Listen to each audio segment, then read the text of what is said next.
A look at the primary results in the race for San Diego mayor. Todd Gloria coming out on top with 40% of the vote. Scott Sherman appears to have edged out Barbara Bree for a spot on the November ballot. And now the council member joins us in studio. And Councilman Sherman, I would think you'd be encouraged somewhat in that your opponent, Todd Gloria, did not keep 40% of the vote he got. So there's room there. Yeah, there's room, and I mean, I got into the race with only 3 months left to go. The other two candidates have been campaigning for over a year. The fact that we got to second place, I think, is a good, strong showing for just 3 months in. Can we talk a little bit about strategy? Sure. What will you do to try to make up ground over these next few months? Talk to people about common sense, everyday issues that affect their lives that City Hall deals with.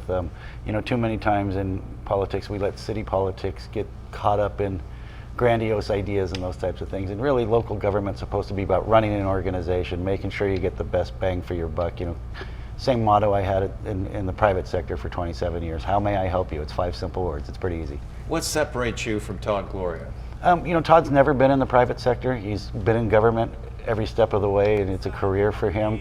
I was in the private sector for 27 years, owning an insurance agency. Before this, I signed the front and back of paychecks, so I know those tough decisions that have to be made. And Todd looks towards government solutions, towards government-created problems, and I'm more of looking at how we can get out of the way and empower the individual instead of government.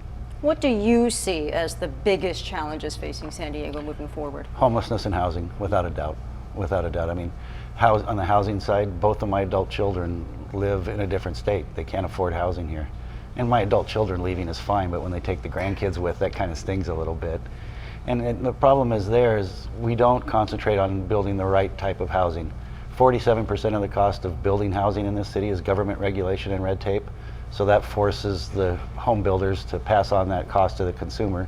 So we have luxury houses, and we're doing a lot on the affordable housing, the taxpayer subsidized housing, but we're not concentrating on the middle.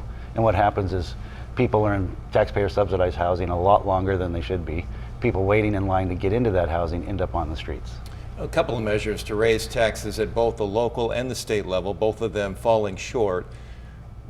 Talk a bit about, I guess, I don't know, taxpayers, are they exhausted at this point in terms of being asked for more money? Yeah, and government hasn't done a good job to show them that, okay, here's what we're doing to be more streamlined and more efficient and provide a better bang for your buck. We've been too many times, people in government who don't have private sector experience, the first thing they think of is we need more revenue. You know, I mean, in all the labor negotiations I've been in the city for 7 years, we've only talked about the size of the raise. We've never talked about, okay, what do we get in return for that raise? And that's the kind of attitude that I'll bring to City Hall. Scott Sherman. To the mayor's office anyway. Been at City Hall for a while.